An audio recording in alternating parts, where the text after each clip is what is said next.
This is Keys to the Shop, episode 202, Mastering Your Finances and Accounting with Keila Hill-Trawick of Little Fish Accounting. Well, hey everybody, and welcome to another episode of Keys to the Shop, where we give you insights, inspiration, and the tools you need to grow as a coffee service professional. My name is Chris DeFurio. I'm your host for the show, and thank you so much for taking the time to tune in to Keys to the Shop. Now, if you have not yet subscribed to the show, I would encourage you to do so by just hitting the subscribe button wherever you get your podcasts, whether that's on Stitcher, Overcast, iTunes.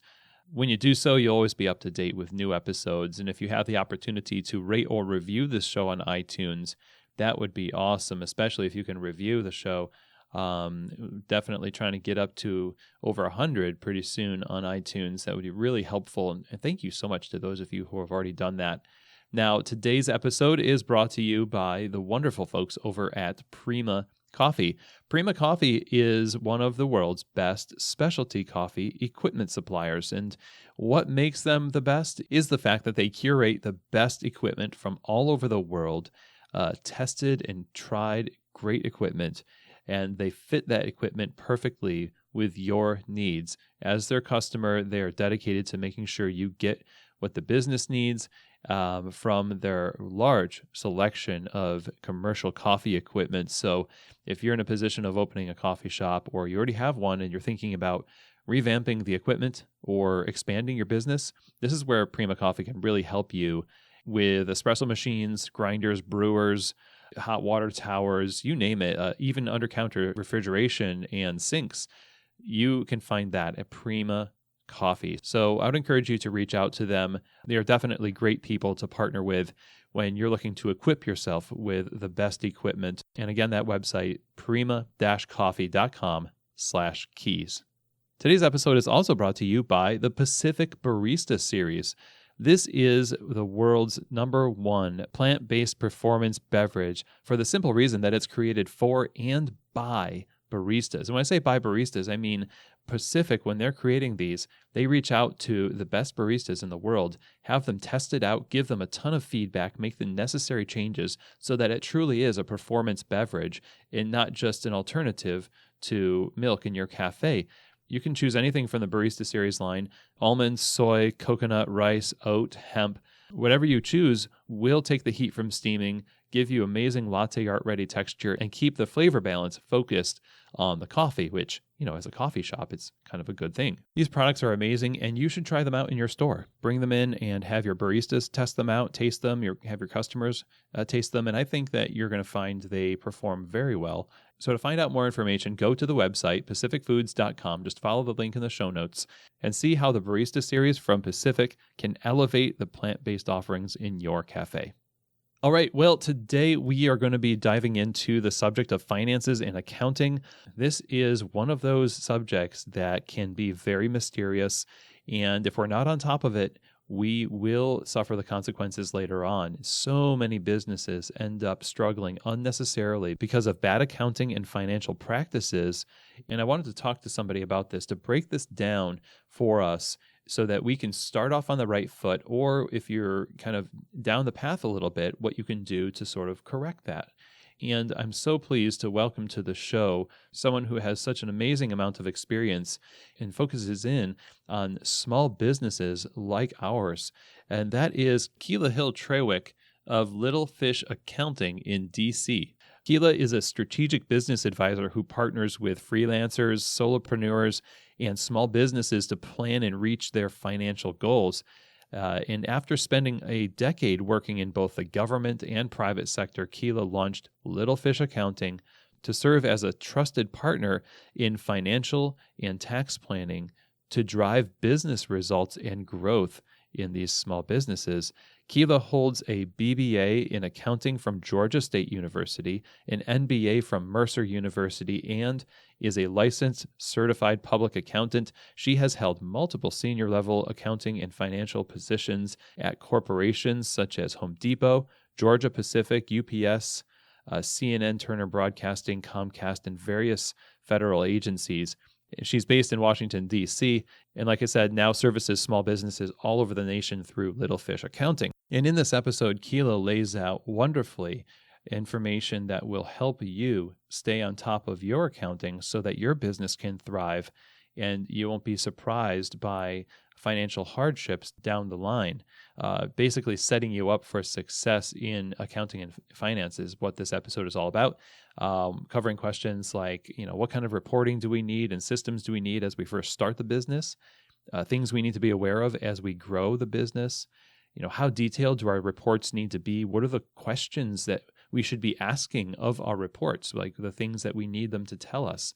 We dive into a bunch of these questions and work on overcoming some of the mindsets that hold us back from dealing properly with finances and accounting in our small businesses. So I'm really excited. This was such an informative conversation, and Keila just has such a wealth of knowledge and expertise here. So without further ado, here now is my conversation with Keila Hill-Trawick of Little Fish Accounting.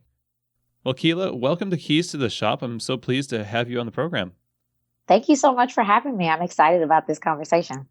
I have been fascinated by your really niched down style of accounting. I think you say like micro businesses or something to that effect, like very small businesses is your specialty as an accountant. And right. Yeah, this is perfect because kind of that's our audience, 1 to 2 coffee shops is generally where we're landing here. And people are great at coffee. I've been doing this for 20 years and I'm pretty great at coffee. I don't think we're considering ourselves experts in finance and accounting. Yeah, I hear that a lot. Yeah, which is why we have awesome folks like you. So thank you again for being on the show. I wonder if we could start just by talking about, your history in accounting and then like what you do with Little Fish Accounting. And why you kind of chose to zero in on the really small business sector. Yeah, absolutely. So I started in corporate accounting. So I worked for major corporations like Home Depot, CNN, Comcast, and I am from Atlanta. So I lived down there, decided to make the move to DC, where I'm based now, and started working in government accounting. And I thought I was tired of accounting. Like I had gone to grad school, got my MBA, got my CPA, and just kept switching jobs. It got to a point where I was like, oh, I don't want to do this every 2 years. And then I would go do something else. And so I had a couple of friends at the time who were doing consulting work or self-employed work that really needed help on their accounting. And the kind of sentiment that kept coming up was like, I just want to do the work. Like, I don't want to have to be worried about all of this, quote, accounting stuff, whether that was taxes or invoicing or deductions or all that stuff. They just wanted to do the actual work. And at the same time, I was kind of getting bored at my job and wanting something else to do. So fast forward, about 2 years ago, I decided to start Little Fish and specifically wanted to focus on small businesses and what I call micro or tiny businesses, because I felt like most of the CPA firms were not finding value in businesses of that size. And so they could be incredibly condescending. I heard a lot of reports of like, here are your reports. Let me know if you have any questions, or here's your tax return. It's already filed. Talk to you next year. And it got me thinking about this idea that, one, if you had a tax preparer but didn't have an accountant, by the time it was time to file your taxes, it was too late to change anything. I would get people's tax returns and think, oh, yeah, I can tell you all of the things that you should do for next year, but last year's already gone. Like, I can't fix or change any of the things that you did then. Right. And then the other thing I realized was if you didn't have someone to talk to you throughout the year, you couldn't ask questions. And so a lot of tax preparers kind of do tax season and then are off the books until the following tax season. And so if you had a question in June, who were you going to ask? And how were you going to get better at these things? And so to me, it was really important to focus on really tiny businesses because that's where my community was based, but also because those are the people that are least likely to have an accountant on staff. The 1-person, 2-person LLCs or partnerships end up being the businesses that are like, we're just starting and doing everything we can. And then a couple years down the line, suddenly realize that it's kind of outside their realm of either understanding or capability. And that's when they need to hire somebody. Mm-hmm. And they've already had those years of bad habits built in by not having somebody who they can, call up and ask questions to. They're kind of at the mercy of those larger firms, as you're describing. And so, it seems like you're just kind of setting them up for success in the future and not allowing them to build up those bad habits right from the beginning. Yeah, and also kind of wanting to fill a gap. Like, I had the idea too that everyone doesn't need the day-to-day bookkeeping. So some people are fine taking care of that for themselves, and they just need to check in quarterly or so to make sure that they're on the right track. And some people really needed someone to take over their accounting on a regular basis. And so how can we provide a service that allows you to either hand it all over or kind of do it yourself with guidance, so that you had some options on how you moved forward with it, instead of assuming that everybody needed the same thing and kind of forcing them into the same bucket. That makes a lot of sense. I mean, everything is so raw when you're first starting out. You really are unique, and your needs are unique. And there's a lot of fear that comes with starting this business. Most of the people aren't even making money at this point. And so money is such a sensitive subject. So it's great that they have someone like you focusing on that. So like when you started the business, or since you started the business 2 years ago, we were talking before recording that now you've got a full roster of clients, and that's awesome. So you've got a lot of experience like talking with people. I wonder, what is the overarching theme in terms of, say, bad decisions that people have made, or the issues that you see most entrepreneurs in this position making, that you have to come in and say, okay, let's deal with this. Let's nip this in the bud and make sure this doesn't kind of come up again. What are those things that are most common? I would say, honestly, one of the first things, well, I'd say two things. One of the first things is tracking. So a lot of people will get so caught up in like the day-to-day grind and the day-to-day hustle that they are not necessarily paying attention to where that money's coming from. So perfect example, I talk all the time about people having a separate business and personal account. But when people first start their businesses, a lot of times the accounts are kind of interchangeable.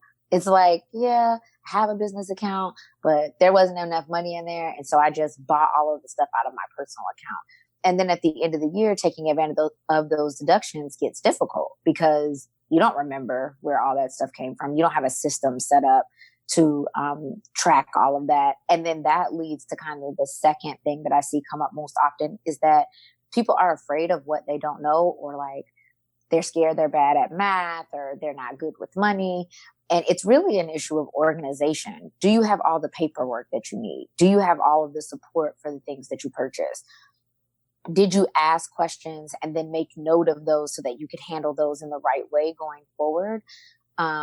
Money is loaded with a lot of energy and a lot of feelings, and people are overwhelmed by not having it, overwhelmed by having it and not sure what to do with it, scared about having it and not sure how much to pay in taxes on it. And so I think a lot of times it becomes kind of a secondary thing that people are kind of like, oh, well, I'll just kind of worry about that later. Right now, the focus is on the business, and not really understanding that those two go hand in hand. Obviously, the business runs from money, and the way you can tell if you have enough money, or if you're making enough, or if you need to make any strategic decisions about pricing or about things like your refund policy, all of those things are going to be based in the idea that you have a solid set of numbers to start with. And if you're not tracking properly, and then you're not organized enough to keep up with it, it doesn't matter almost how well you're doing, because you may not know how well you're doing. I've had a couple of times where people will be like, I just don't make enough. And I'm like, there's a difference between broke, which is real, like there cannot be enough money, or I'm paying for 5 subscriptions a month at $20 a month that I don't really use, but I haven't had time to like audit them and go back and get rid of them. And so how do we get you in a place where you know what you need to know about your numbers, but you're not so drowned in the weeds about them that it feels like a job, a separate full-time job on top of like running the shop in itself? Right. Great point. I mean, you're talking about tracking and trends of your business and making decisions based on being informed. It seems like a lot of people then would be making decisions just blindly based on conjecture or just what they see that day that they might need, or they're putting off all this work that they need to do into the future. It's hard to make great decisions when you're not fully informed. It really is. And it's unfortunate because I think when people think of accounting or finances for their business as a separate kind of silo, they miss the fact that it impacts, to your point, all of the other decisions that they're making. And so one of the examples that I give is marketing, right? So if you spend all this money on marketing, next month, I would expect to see a corresponding increase in revenue. You spent all this money to get these people to you, and now next month they actually showed up and bought from you. If you don't see that, or if you don't know that, how do you know if it's working? Like, how do you know if you should reinvest in that marketing? How do you know whether or not that was an effective way to get customers or clients to you if you just spend it? And a lot of times what ends up happening is we're either listening to our peers, or I say that the internet or social media tell us to do lots of things, but like someone said, put up Instagram and Facebook ads. So you did them, and then you just didn't think about them anymore. You went back to doing the business stuff. And yeah, it can be cheap, but it can also add up. And maybe that money is better spent somewhere else, or being strategic about that. But again, you have to have those baseline numbers to even know what works and what doesn't. As a consultant for businesses in coffee, I feel like it's not working is a phrase that you might hear a lot. Like, the feel that it's not working is so different than knowing that it's not working, or even the opposite of that, of it is working and here's how I can tell that it's working. But again, you can't drive while blindfolded. So we just had a episode on preventative maintenance for equipment, and it feels similar in that you might not look at your equipment that's working currently and think it's going to have a problem, and that would mean that you don't feel motivated to take care of it.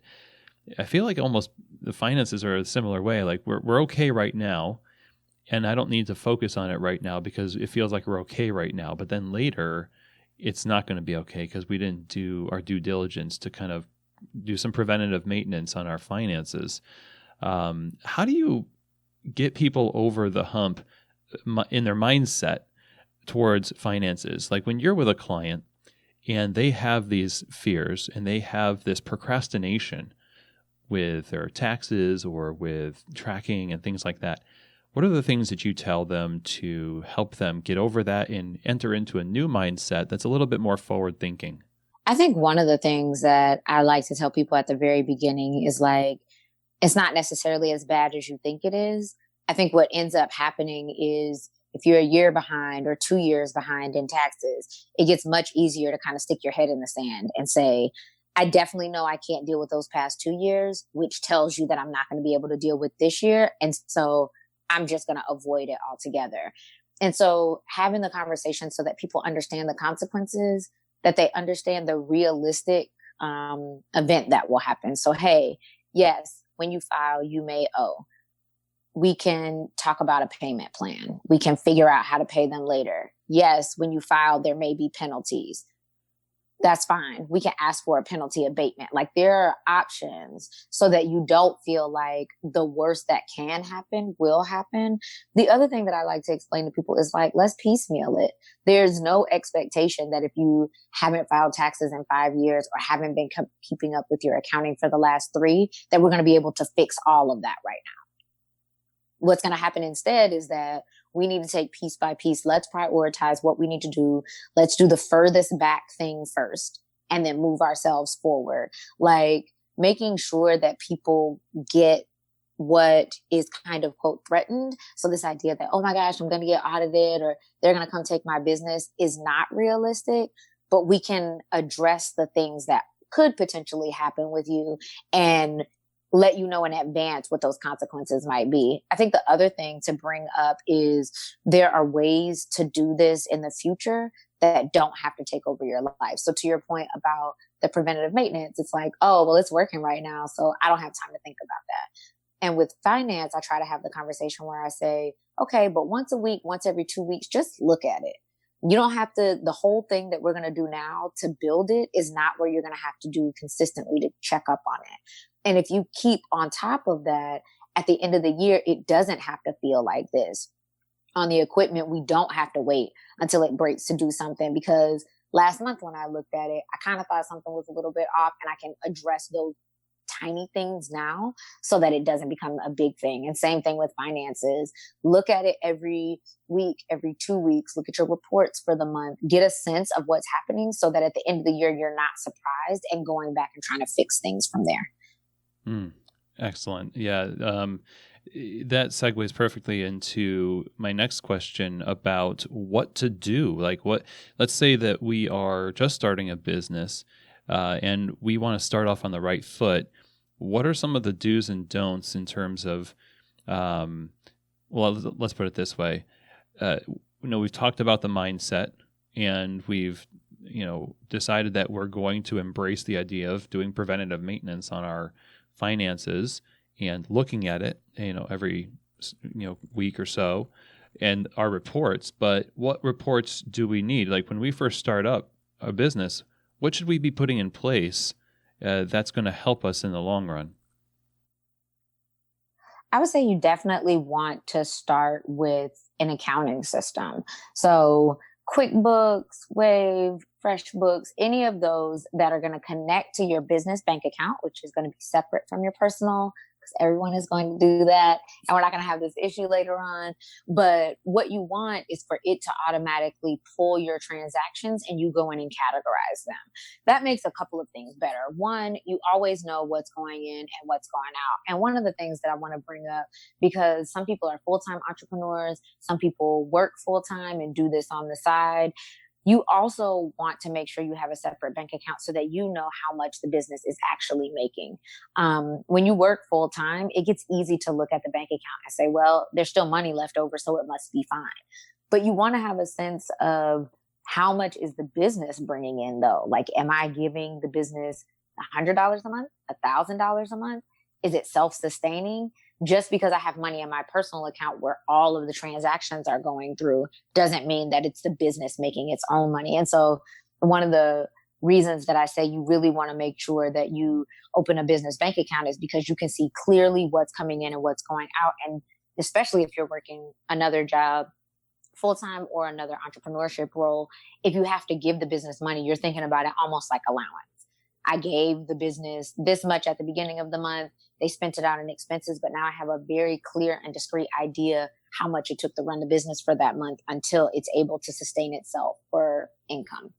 But then when we go back to the accounting system, one of the main reports that you're going to want to look at is your profit and loss report. And for most people, this is the most straightforward of all of your financial reports because it reflects what it says it reflects. It's all of your revenues minus all of your expenses. If you made more than you spent, you have a profit. If you spent more than you made, you have a loss. If you look at that month over month, that'll give you a real sense of what the business is doing, what it's making, and how much it costs to run it. And so that's also going to be a direct line to determining what's deductible on your taxes, because you're kind of going to look at all those categories and say advertising. Cool, I spent this much. I'm going to put that on my taxes as a deductible expense. So in terms of reporting, you definitely want your profit and loss. And then the next one is going to be your balance sheet. So if your profit and loss statement shows you how much you made or didn't make, your balance sheet is going to show how much you own and how much you owe. So for example, your profit and loss will tell you how much you made in revenues, but it's not going to tell you how much is in your bank account. And since revenue is not cash, so if you invoice people, yeah, you've earned revenue, but you haven't actually gotten paid money yet. And so your revenues can say you made $1 million, but if you have $6 in the bank, we need to discuss some other processes about how that's working. And so your balance sheet will show how much is in your bank account, how much you owe on business loans or credit cards. If you are a one-person shop, how much you're paying yourself since you're not a deduction, all of those things. And so when you use those in conjunction with each other, you really get a good picture of the health of your business. So when we're taking the money that we've made and even the money that's in our account and diverting it or saving it, how much are we saving for taxes? Like, what's good practice to sort of divvy up the money and make sure that we're thinking forward with what we're saving and what we're spending? Yeah, so a good practice for federal tax withholdings is to estimate about 20 to 25% of profit. So if you run your financial reports, your profit and loss, if you made a profit, about 25% of that is going to go to the IRS. And one thing to note, if you have an accounting system in place, it'll generate those reports for you. So you're not building them from scratch. You're just tapping a button and it'll generate them for you. And then for states, obviously it depends on where you live, but you can look it up. It's pretty easy to like Google your state's withholding rate and they'll give you a number, but estimate about 5 to 8% of that is going to go to your state for taxes. With this, it's one of those things it seems that we can get ourselves into is when we're not tracking this or we don't have the report set up, we can, like you were talking about on the your profits are not exactly your bank account, right? We could have purchased a large machine because we conflated that with money in the bank. So we thought we made this much money. Now we're going to say, yeah, we'll buy that for us, like a 3-group espresso machine for my second store because I know we did really well over Christmas as a retailer. Do you run into that kind of thing? Yeah, a lot. And I think one of the things to keep in mind is if you're, again, tracking that, you don't feel so surprised at the end. I like to tell people, think of it like your personal checking account. If you look in the account and it has $3,000, it doesn't matter that your reports say that you made 10. Like you need to figure out whether that was an invoicing thing and you're waiting on people to pay things, whether or not you miscategorized something, but don't let the reports talk you out of what you can actually see. And so determining what you can afford is going to be dependent on both, because you're right. There will be a lot of clients or a lot of people that I talk to that'll say, yeah, but I made so much money over the holiday season or over the summer that now I can afford to do this other thing. And I say, yeah, but you made that money. You paid your staff. You paid yourself. You bought gifts. You upgraded some things in the store. If all that money doesn't actually exist in your account, you can't just look at your profit and try to make current decisions on that. Now you can look at trends and try to see, is that a good season for me? How much did I spend at that period? How much can I actually afford based on those things? But you're right. When there's a discrepancy between the two, you've got to look at your books and say, does this make sense to me? Does it make sense that I have significantly less in my bank account? And why? Again, because there are invoices outstanding, because we accidentally put something in revenue that should have been somewhere else. Where is the difference coming from and how can we account for it? When you're setting up your reports, I imagine there are fine details in terms of what might be the most helpful structure for that, because you can customize those things to include certain categories of your business, depending on what, for us, like there might be one business entity that has a roasting department and it has a retail department, but it has departments under those as well. I mean, how detailed do you really need to be in your reporting? Does it need to be as detailed as possible? How do you go about setting up a thorough enough report that it's helpful but not so detailed that it's just overkill? So I tell people to think about what you'll want to ask your financial reports and whether or not it will give an answer that's detailed enough for you to feel satisfied. So for example, let's look at machine. So some people will say list every one of them saying, and some of that is realistic. You might have depreciation. You might have some other that are so small that we could have just kind of rolled all that up into one category. Another example is travel. Some people just want to be able to see how much did I spend on travel for this year. Others may want to see how much did I spend on lodging versus transportation versus local transport. And so there isn't a quote right way, but there's pros and cons. So for example, the more detailed you are, the more detailed you have to be in categorizing those. If you make 50 types of sub accounts, then every time a transaction comes in, you need to make sure that it goes to the proper sub account. Otherwise, you're not comparing apples to apples. And so I say be realistic about what you think you need to know. Do you need to know the different machines? Maybe. That probably makes sense. Do you need to know subcategories of each type of bank fee that you're charged? Probably not.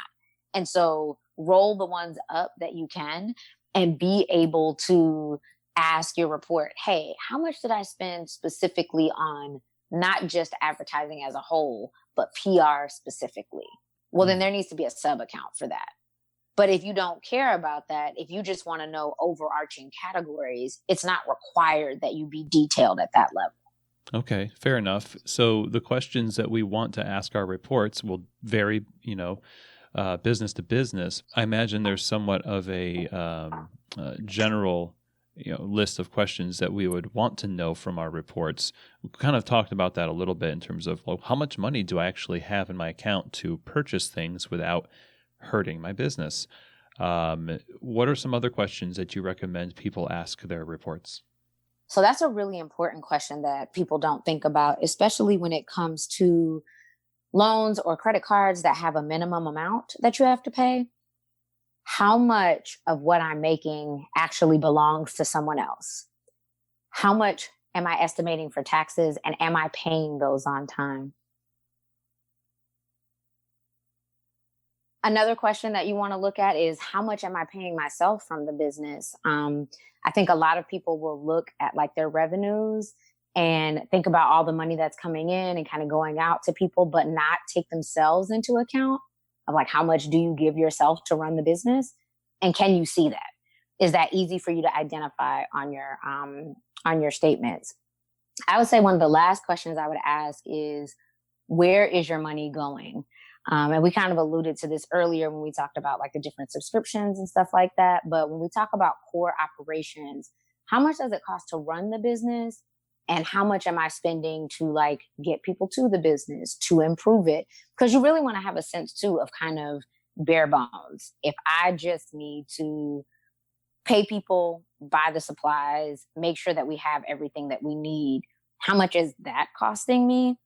As opposed to kind of the peripheral business things that obviously need to happen, but you need to manage that budget in conjunction with what the business just needs to survive. Right.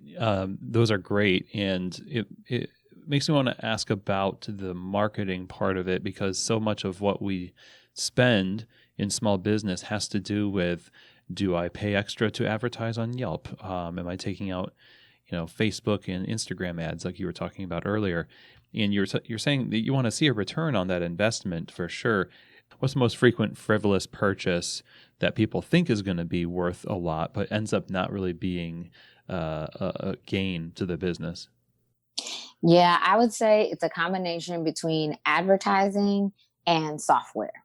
So what ends up happening for a lot of people is that they're paying for a ton of software that they thought they were going to need and they don't really use, but they're scared to cut it off. So I'll have clients who I'm talking to and I'm like, do you need scheduling software? It's not a lot of money, but it doesn't seem like you're scheduling appointments often enough that is something that you need. Or it can be things like we said about Facebook and Instagram ads. Sometimes that's like paying a person or a consultant, and they're paying them and they got on like a retainer with them and they're giving them money, but not really looking at the results. And so it's not necessarily that it's not worth it. It's just that you have to have real deliverables in terms of numbers that you're expecting to see. And if you don't have that, anything goes. So if you're paying them all of this money and they increase your followers by 70, Is that what you were looking for? Or did you think they were going to do it by 700? Because if they're not giving you what you think you need, maybe again, there's a better way for you to get the people that you need to come to your business. And so I would say those two are the main ones. Again, not because they don't work, but mostly because people are not really thinking about the other side. If I pay for this, what am I expecting to happen as a result?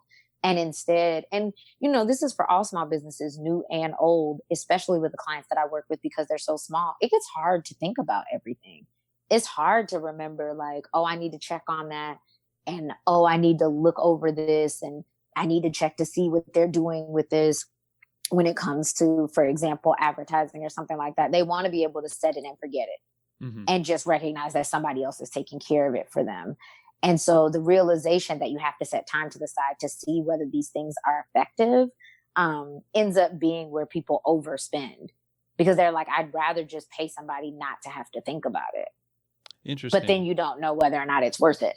Well, correct me if I'm wrong, but that's not even something that, I mean, I don't know exactly the suite of services that you offer people, but I mean, you can't do all of that work for them. No, I can't. And what I try to tell people is I can give you the foundation so that you can make your own strategic decisions. I can make sure that your numbers are right, that when you look at these categories, you can feel confident that they're reflecting accurate balances, that this is actually how much I spent in this area or how much I made from this product or service. But no, I can't make those outside decisions for them. And so what I want clients and people who are listening and people who have to come into contact with their account to understand is like, their job is to give you a baseline. And the hope is that that baseline is, quote, easy enough for you to maintain so that you can use those numbers to make other decisions. We can't make them for you, but we can at least point out what we see so that you can decide what's the next best step for your business. Love it. I am thinking about something we haven't touched on yet. And it's a source of a lot of contention for people in coffee, and I imagine anybody in retail is dealing with their vendors and doing the accounting for what people owe them. And tracking their expenses for they paid X for Y, and it seems like another business within the business to keep track of that kind of thing. Are there some best practices for staying on top of people that owe you money? If somebody is purchasing, you have a food vendor as a classic example, but maybe even more niched down would be bakeries, for example. You might be on certain terms with them where they might owe you some money because you provided coffee for their bakery and you're a roaster, but they're kind of late on that. There's a lot of little things that a retailer is going to have to stay on top of, let alone on top of their own stuff.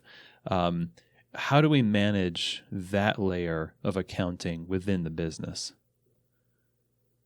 So, two really important ways to make this easier for yourself. First, make it electronic. Some people are doing this, but I know a lot of people are still sending out like PDFs of invoices. And then you have to go back and remember to track, where's the email where I sent this to them? How did they pay? Did I receive payment? How do I match that up? So one of the ways that the accounting system is going to be helpful for that is that you can generate invoices from there. People can pay them directly through that system. And also you can see, like, did they open it? I can send an automated reminder because I can see right in front of me when it was due. I can see a list of all of my outstanding invoices and send reminders at the same time. Which leads me to my second piece of advice, which is make sure that to the extent that you can, you're standardizing everybody in the same way. Now, there's a lot of small businesses and we all kind of have our own ways of handling how invoices go in and out and how we take payment. But to the extent that you can, put everybody on the same terms. Everybody is net 10 or net 15 or net 30 or whatever your number is. Everybody has to pay the same way. I'm going to send you a QuickBooks invoice or a PayPal invoice or whatever I'm using, Square. And then you need to pay me directly on that platform. I think a lot of times, some of it is just people, it happens. People don't pay you on time. But I think some of it is the business owner not really being structured or organized enough to keep on top of it. And so things that were already going to be, say, a couple of days late end up not even getting addressed until a month later, because it's hard to, again, keep up with that manually. So I think if people take the time to make sure, all right, if I have some system set up that everybody has to go through, it makes it easier from a reporting standpoint on my end to go into the system and say, okay, who owes me and hasn't paid me yet? These 5 people. Go ahead and send out a reminder. And I can check that again every week or every 2 weeks when I'm looking at my finances, and just do that kind of in one fell swoop. We both know that like that is not going to account for everybody. You're definitely going to have people where you're sending 5 and 6 reminders like, hey, I still need my money for this. Exactly. I think for the most part, people want to do what's right, and they forget, or it gets complicated, or, you know, there's always an exception to the rule. But I think if you can make it so that everybody's kind of on the same road, then all you have to deal with individually are the exceptions, and not everyone feeling like they're on their own invoicing or accounts receivable path that you have to chase down to figure out how to get paid. Right. Keeps it simple for you. Absolutely. When we are established as a business and we've got these things rolling and we feel pretty good about it, and then we start to expand our business, are there additional systems and practices that we need to be thinking about as we get bigger? We go 1 to 2 shops, 2 to 3, as we're eyeballing this growth. I mean, there could be some pitfalls that we take. I wonder what those might be in terms of accounting and growth, and what are some things that we can put in place to avoid those pitfalls? So I think when you have a really good base on the first place, then it gets easier to put those into practice for the second, third, fourth locations. But you want to track those separately within the same system. So what you want to be able to see is store 1 is doing this, store 2 is doing this. And then overall as a business, this is what we look like. I think for the same reasons that we talked about earlier, it makes it so that you're identifying whether or not a place is profitable or not, how much in resources it's taking from one location to the other. But I think the other thing is that it really gives you a sense of what it's costing me to open this new place, so I can make the decision as a shop owner, do I want to open 4 locations, or is 2 sufficient? You know, it's kind of like kids. You have 1 or 2, and then you're like, oh, well, this is easier or not quite as easy as I expected. Maybe we stop here and then figure out whether or not we want to have another one. Same thing with stores or locations of where you sell your product. Does it make sense for me to have more than 1 location? And then I think another thing that I would bring up, especially when you're thinking about growth, is like how much can be used at more than one place, right? So how much labor can I split between places? Do I need to hire a whole new team to work at this location?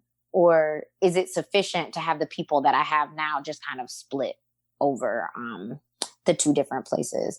And then another thing that I would say to look at as you grow is what feels realistic for your life. Like, I think that a lot of people think about the revenue, they think about the profit, how much they'll make, but now you're still running several locations. You're managing many more people. How does that feel in relation to what you want in being a business owner? Do you feel like you can give the time that you need to that many locations, or that many customers, or that many people on your staff? And I think it's an accounting thing that's not an accounting thing, but if you don't take that into account, you'll think so much about the revenue and how much you're making, and not about the fact that like, oh, I could have made enough and done what I needed to on 1 less location, and still been able to provide for myself and provide for my family and have the time that I needed, as opposed to the stress and extras that come around with adding something or growing or scaling or whatever you're doing in the business that, yeah, technically makes me more money, but then I don't actually have the energy to put into this additional insert whatever growth mechanism here because I'm so exhausted that the money means less because now I have to, export out more of the functions because I can't do them because I'm already tapped from the things that I'm doing. And so I think that's something that kind of goes unsaid when we talk about finances, but it's still going to affect your accounting. If I was doing payroll for the first location and then I grow to 6, maybe I can't do that anymore. And maybe that's fine. And I feel good about paying someone else to do it. But know that with that growth comes additional expenses and also a reduction of your time available. And what does that look like for you in terms of what you want to achieve for the business? Well, it may not get said often, but I'm glad you said it.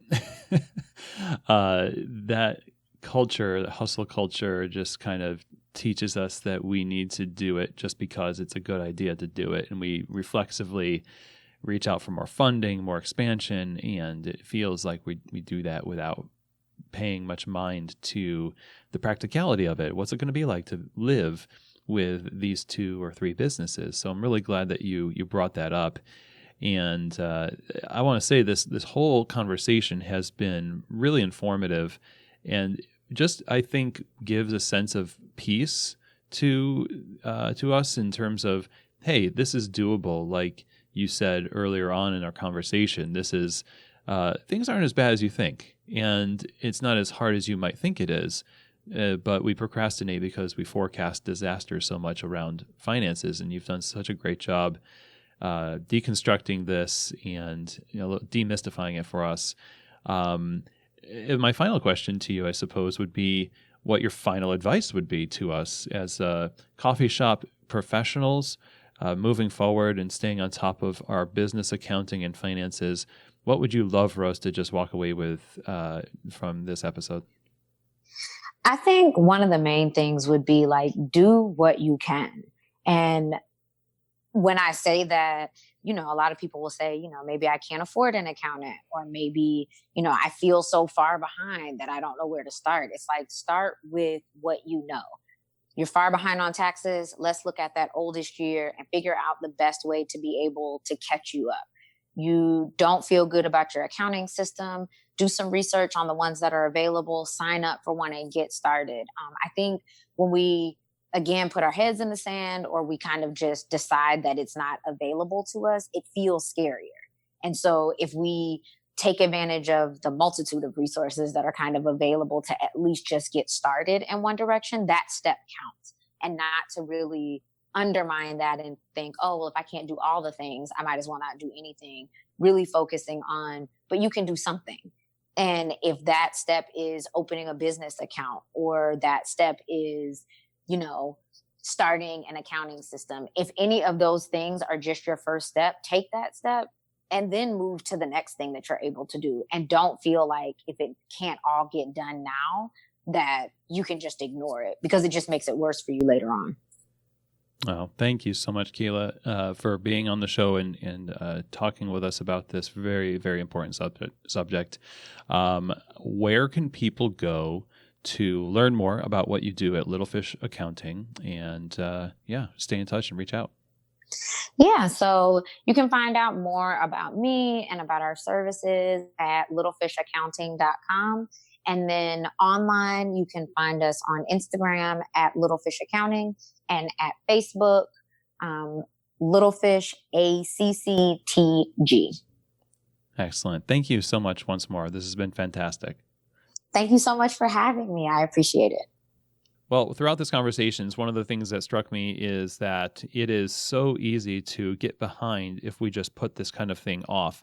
And I hope this conversation with Keila has really inspired you to start to tackle these things in your business, even if you're behind, or even if you're on top of things and you are maybe wondering if you can be a little bit more on top of them. This is a great opportunity to take another look at how you're accounting for things in your business, how you're tracking, how your reports are set up.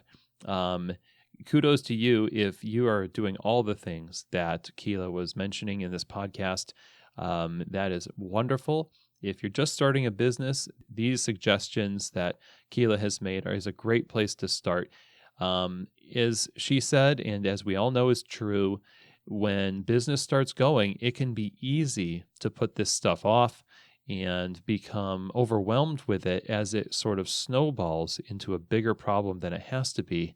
And just like we talked about in our equipment episode with Melissa Vaden of Counterculture Coffee, this kind of thing is necessary even when you think you're doing well, even when nothing seems like it's going wrong. That's why it's called preventative maintenance. And the same thing is true for your finances and all of these types of problems that folks like Keila have to deal with at Little Fish Accounting, where people sort of lose track of their accounting and finances. They don't have to be experienced by you. So I would encourage you to listen to this episode again and start to put in place systems and maybe talk to an accountant about helping you set up the right kind of base system, as Keila was mentioning, for your business, so that then it's as easy as it can be for you to track the most important things in your business now and as you grow into the future. So I want to thank Keila for taking the time to be on the show and lay this out for us. Such great advice. So if you want more of this type of advice and information, and want to find out more about Little Fish Accounting, you can go to littlefishaccounting.com. And Keila also has her own podcast called Fish Food. Go ahead and subscribe to that, where she talks about taxes and finance, as she has right now 20 episodes, and that is a great resource as well. So Little Fish Accounting. Also follow on Instagram, Little Fish Accounting. Now, if you want the transcript from this episode, of course, you can go and sign up for the email list over at keystotheshop.com. You just fill out your contact information on the contact page, click the box that says sign me up, and you will receive the transcript from this episode and also some bonus links and resources that'll help you in your career, things that I find throughout the internets, and they will be either related to things we talked about that week or unrelated, but also relevant to small business and leadership and coffee. So anyway, that's over at keystotheshop.com on the contact page. Take advantage of that for sure. And if you want to reach out to me directly, you can do so by emailing chris@keystotheshop.com. That's CHRIS at keystotheshop.com with all of your questions, your comments, and feedback. Always love hearing from you. And also use that email if you want to reach out and have a conversation about working with Keys to the Shop Consulting. If you want to work with me to help you refine your business and operations and help you get off on the right foot if you're just starting your business, or even if you just want to set up some consultation through coaching calls, all of that is available to you. Just let's start a conversation about it. Chris@keystotheshop.com. And with that, that is the end of our episode today. Thank you so much for being a fan of Keys to the Shop. Thank you so much for listening and sharing these episodes. It means so much, and really thrilled to be in our third year of Keys to the Shop, all because of you. And we'll always be working to make this show of value to you and your business and helping specialty coffee retail thrive. So with that, thank you. And as always, I hope that this episode has truly given you keys to the shop.